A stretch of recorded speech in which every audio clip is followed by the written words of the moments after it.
안녕하세요. 니트 아카데미입니다. 오늘은 공지했던 것처럼 뜨개 생활을 하며 궁금했던 디자인권과 저작권에 대해서 법률 전문가인 변호사와 함께 알아보는 시간을 가지려고 해요. 초대에 응해주신 김덕호 변호사님을 소개하겠습니다.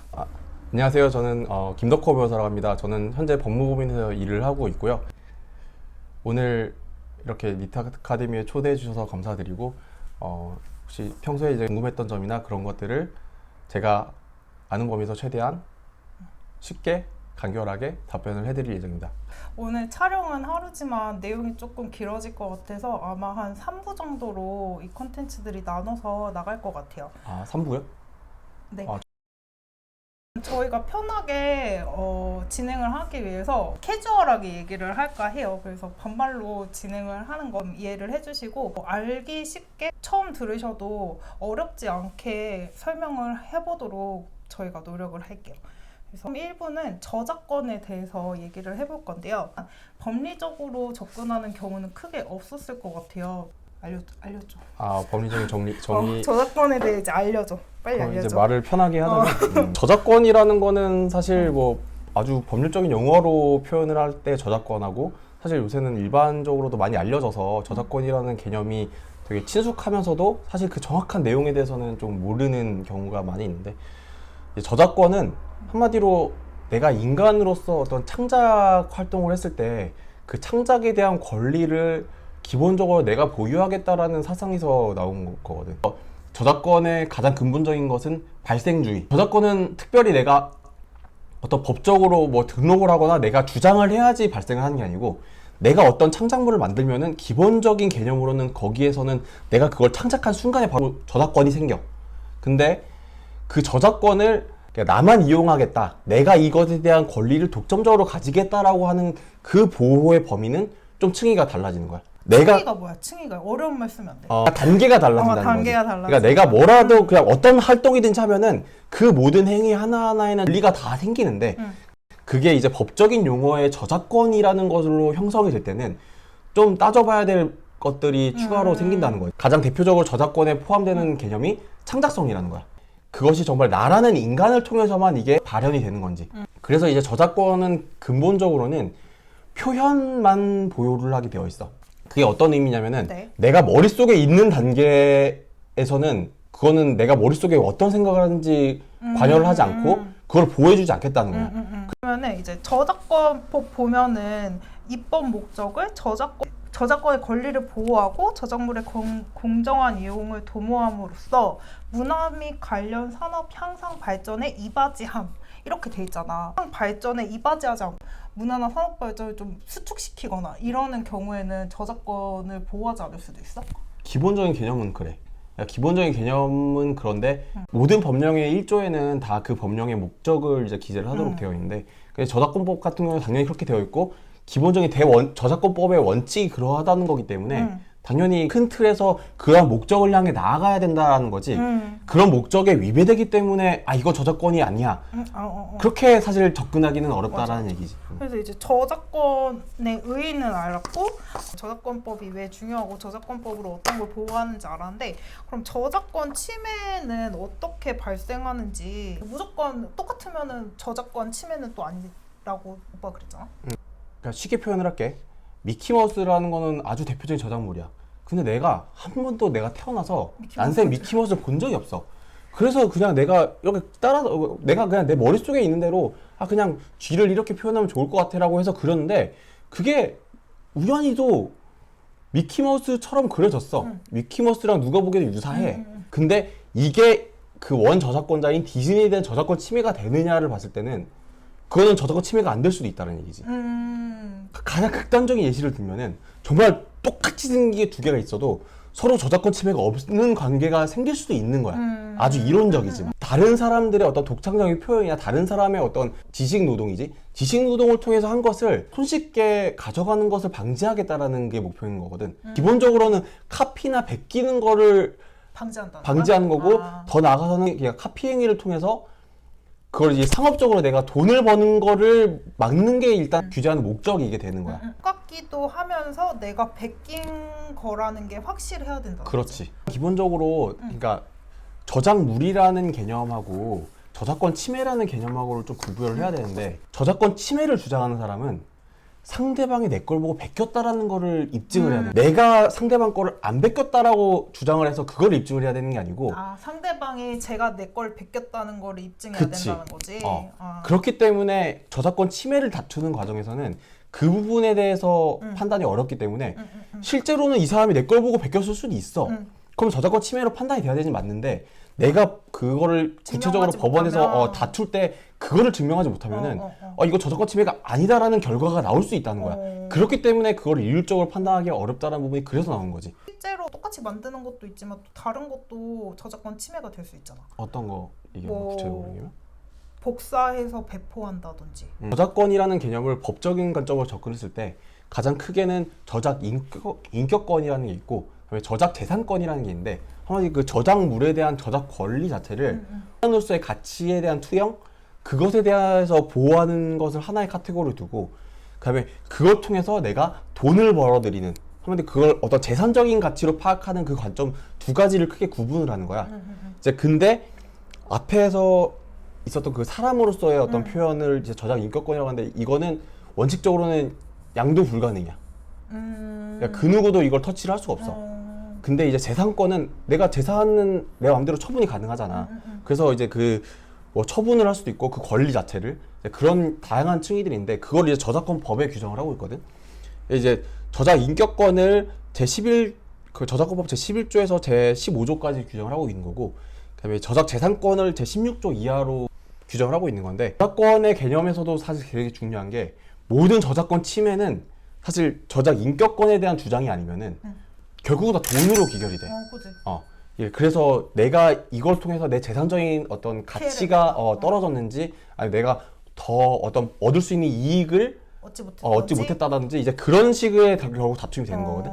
근데 그런 점에서 아까 얘기했듯이 내가 만들어낸 저작물인데 이거를 누군가가 무단으로 막 배포를 했어. 그거는 명백한 복제권의 침해가 되는 건데, 내가 실질적으로 이걸 복제를 해가지고 배포를 해서 돈을 벌 수 있었는데 다른 사람이 그렇게 해서 내가 돈을 못 벌었다. 저작 재산권의 침해로 구성이 되고, 이제 그런 형태로 이제 그 진행이 되는 거지. 그러면 시중에 나와 있는 책을 구매해가지고 뭐 특일 수업 같은 거를 할 수 있는 건가요? 그 수업의 내용에 따라서 되게 달라질 것 같아요.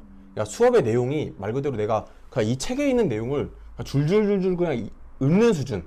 이제 그렇게 되면은 그 책에 대한 저작권을 침해를 하는 것이 될 수가 있고요. 그게 아니고 그냥 이 책에 있는 내용을 바탕으로 활용을 해가지고 수업을 한다? 그러면은 그 책에 대한 저작권 침해는 일어나지 않을 수 있습니다. 그 수업에 한마디로 그 책이 얼마나 필수 불가결적인 존재인가를 판단하는 게 중요한 기준이 될 수가 있어. 이 수업 내용이 이 책에서 알려주는 내용을 그냥 그대로 리바이벌하는 수준이다 라고 하면은 명백하게 이 책에 대한 저작권 침해가 될 수가 있는 건데, 될 수 있어?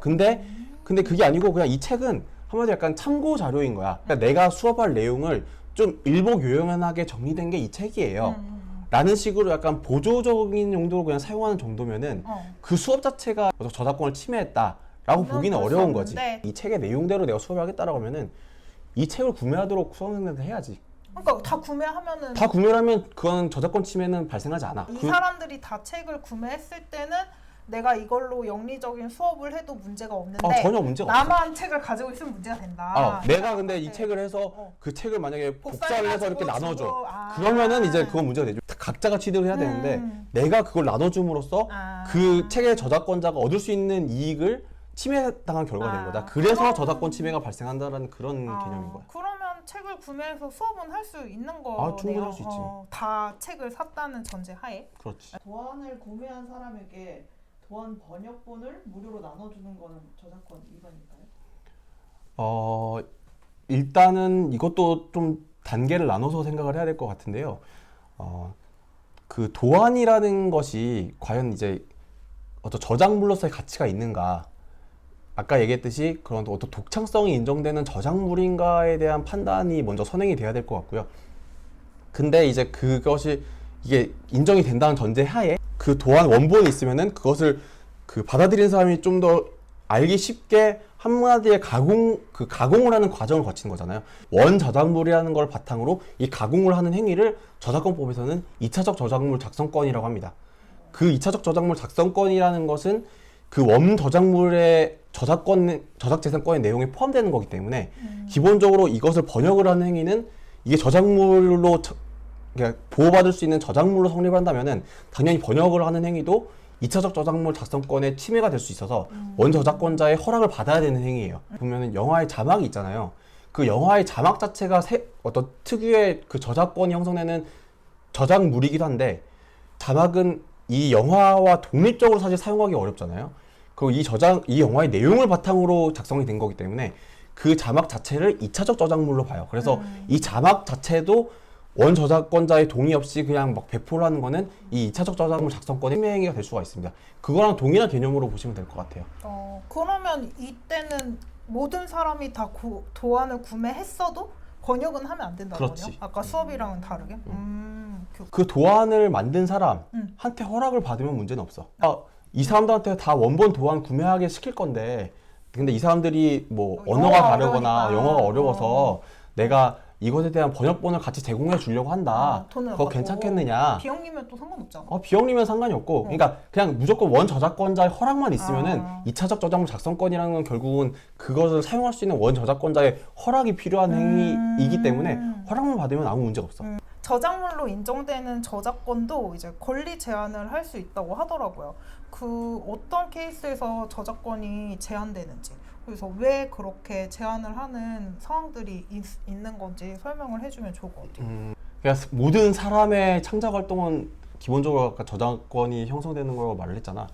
그러니까 그러면은 사실 세상에 있는 모든 것들이 다 결국은 인간 활동을 통해서 작성된 걸 수밖에 없으니까 모든 것들에 다 저작권이 성립된다고 일단은 봐야 되는 거야. 근데 그것을 내가 어떤 활용을 하거나 재가공을 해야 될 필요성들이 분명히 어떤 공익적인 목적을 위해서 필요한 경우들이 많이 있는데 근데 그거를 모두 다 저작권으로 포함이 되게 되면은 어떤 공익에 약간 저해되는 결과가 발생을 할 수가 있다는 거지. 각자 개개인의 어떤 독창성의 발현은 존중을 하되 근데 그게 어떤 사람의 집단, 그러니까 사회, 집단을 위해서 방해가 돼서는 안 된다라는 게 이제 그 저작권의 제한의 기본적인 개념이라는 거지. 그래서 그 대표적인 유형들은 저작권 법에 이미 다 규정을 해놨어. 저작재산권의 제한이라고 해서 제23조, 저작권법 제23조 이하에서 다양한 형태를 좀 구체화해서 규정을 하고 있는데 가장 대표적으로 보면은 23조 재판 등에서의 복제. 그러니까 재판은 내가 막 사실관계를 다퉈야 되는데 여기서 그치 저작물을 어떤 증거 자료로 뭐 제출해야 되는데 이게 저작권이 있으니까 내가 이걸 사용을 못한다? 그러면은 내가 재판은 어떻게 해? 약간 그런 식의 개념 이것도 분명히 공익적인 목적이 되는 거지. 그래서 그 큰 틀에서 접근을 한 거 보면은 뭐 정치적 연설에서 뭐 이용을 한다든지 정치적인 건 분명히 공익적인 행위인 거니까 그냥 공공 저작물 근데 공중의 영역에서 어떤 형성되는 것들 예를 들어서 법도 사실은 저작물이 될 수 있거든. 왜냐면 법은 그치. 국회의원들이 이렇게 만든 거니까. 그 표현을 이렇게 해가지고 결국 제정을 한 건데 근데 그건 법이 저작물이야. 그래서 그 만든 국회의원한테 저작권이 인정돼. 그거 아무도 못 써. 그럼 그게 어떻게 법으로서 기능을 하겠어. 이제 다 이제 그런 개념으로서 다 제한이 되는 것들이 있다는 거지. 교육 목적. 교육 목적도 당연히 공익성은 당연히 인정이 되는 것이고 이제 제공된다. 이때 교육 목적이라고 하면은 좀 헷갈릴 수 있을 것 같아. 우리도 학원이니까 교육 목적으로 저작권을 침해할 수 있는 것도 아닐 거 아니야. 그 교육 목적에서 말하는 권리 제한은? 그거는 기본적으로 이게 정확하게 표현하면 학교 교육 목적 등의 이용이야. 왜냐면은 학교는 정말 철저하게 설립 목적 자체가 공익적이지만 학원은 절대 공익적인 목적이 될 수 없거든. 결국은 내가 수강료를 받고 영리 목적 하겠다는 심지어는 무료로 하겠다고 해도 그 무료의 이면에는 결국 상업적인 목적이 들어갈 수밖에 없기 때문에 왜냐면 홍보 효과일 수도 있는 거고 그런 부분에서 어떤 한마디로 그 저작권의 제한 부분은 아까 처음에 서두에 얘기했듯이 어떤 공익적인 부분이 인정이 될 때만 그게 되는 거고 그냥 거기에 어떤 영리행위의 추구나 사이익의 추구가 들어가면은 그건 기본적으로 적용이 안 된다라고 보면 될 것 같아요. 그런데 여기 보면 30조에는 개인적 목적으로 사용이면은 이것도 내가 그냥 복사해서 내가 보고 뭐 이걸로 뭐 만들고 이런 거 전혀 상관없다고 하는 건데 이게 맞아? 그건 맞아. 아까 얘기했잖아. 저작권 법이라는 거는 결국은 어떤 그 내 저작물을 이용을 해서 이걸 바탕으로 재산권 한마디 이윤을 추구할 행위를 보호하는 거기 때문에 사적 이용이라는 거는 그 개인 한 사람에게만 주어진 거거든. 근데 내가 접하는 저작물이라는 건 저작물은 결국은 나의 범위에서는 어떤 식으로든 이걸 상업적으로 이윤 추구의 대상이 될 수가 없는 거야. 그러니까 내가 이걸 이용을 하려면은 만약에 이게 돈을 주고 구매해야 되는 저작물이면은 내가 돈을 주고 구매를 했을 것이고 그걸 내가 어떻게 쓰든 상관없다. 그치? 내가 그러면 그걸 구매했으면은 이게 타인에게 건너가지 않는 이상은 내가 그 저작물을 볼 수 있거나 취득하는 것에 대한 대가를 지불함으로써 나의 개인적인 범위에서는 어떤 식으로 이용을 하든 간에 그 대가는 이미 원저작권자한테 다 지불이 됐다고 보는 거야. 그래서 내가 이거를 프린트를 하는 게 일반적으로는 뭐 예를 들어서 책도 저작권이 있다고 치면은 책을 복사를 하는 거는 분명 이건 저작권 침해, 그러니까 저작권의 기본적인 내용이 복제권의 침해 행위가 될 수 있는데 그걸 그냥 내가 보기 위해서 아니면 내가 따로 뭐 메모를 하기 위해서 그냥 복제를 하는 거는 내가 이 저작물을 이용하는데 필수 불가결한 행위로 볼 수 있는 거거든. 내가 나의 범위 안에서 이용을 하는 거는 어떤 식으로도 저작권 침해는 발생하지 않는다 라고 보면 돼. 그럼 아까 책 다 같이 사가지고 이걸로 뭐 수업하든 뭘 하든 뭐 스터디를 하든 아무 상관없는 게 이거랑 약간 비슷한 그렇지. 내용이겠네? 저작권이라는 게 저작물을 보호하는 거잖아. 그렇지. 저작권의 침해가 발생하려면 어쨌든 저작물로서 가치가 있어야 되는 거고 여기 보면은 누가 하더라도 같거나 비슷할 수밖에 없는 표현 즉 저작물 작성자의 창조적 개성이 발현될 여지가 없는 경우에는 저작물의 창작성이 인정되기 어렵고 그러면 그냥 침해 자체도 인정되지 않는다는 거잖아. 조금 더 정확하게 알면 좋겠어. 그러니까 저작권의 보호를 받는 저작물이 어떤 건지. 일반적으로는 다 저작물이라고 하면은 내가 그냥 만들어낸 것들 전부 다 저작물이라고 하는데 정확하게 정리하기 위해서는 그럼 창작물하고 저작물이라는 용어를 지금부터는 이제 좀 구별해서 사용을 하도록 할게. 내가 뭐든지 만들어내거나 생성해낸 거는 다 창작물인데 그 창작물의 일부가 저작물로서 성립해서 보호된다라고 보면 될 것 같아. 창작물 중에서 어떤 것이 저작물로 성립하느냐라는 문제인 건데 저작물이 되려면은 창작성, 한마디로 독보적인 그 사람만의 창작성이 가미가 되어야지 그게 저작물로 성립을 한다라고 볼 수가 있는 거야. 나만의 고유한 창작적 표현, 그거를 법적으로 판단했을 때 아 이건 보호할 만한 독창성이 존재한다 라고 했을 때 그게 저작물로 성립한다 라고 보면 되는 거지. 근데 그 판단은 누가 하는 거야? 아까 얘기했듯이 저작권이라는 거는 발생주의라고 했잖아. 한마디로 내가 이 창작물을 창작한 순간에 어떤 관념적으로 저작권이라는 거는 생겨. 저작권이라는 권리로 보호를 받을 수 있느냐는 그 뒤에 판단의 문제가 된다는 얘기지. 판단을 누가 하느냐? 결국은 법원이 하는 것이기 때문에 너무 봤을 때 단호하게 아닌 것과 단호하게 맞는 거는 있지.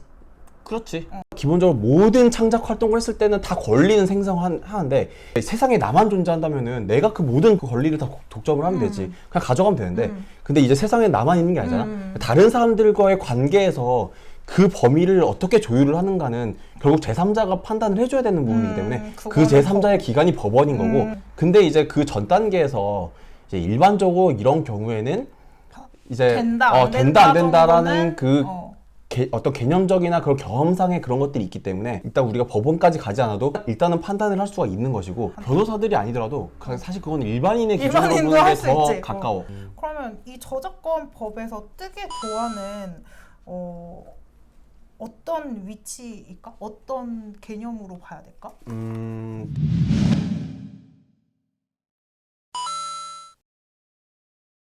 나 나름 대본도 썼는데. 내가 그냥 다 존댓말로 해야 되는 거 아니면 막 편하게 그냥 대화하듯이 해야 되는 거야? 뭐야? 어떤 게 나을까요? 존댓말로 해? 그냥 편하게 얘기하는 그거야말로 너의 PD의 제작 의도에 따라서 다른 거지. 평소에 어떤 식으로 해? 우리 다 존댓말로 하지. 아 그래? 근데 오빠랑 나랑 인사할 때는 존댓말로 하고 말할 때는 그냥 대화하는 식으로? 하는 것도 낫지 않을까?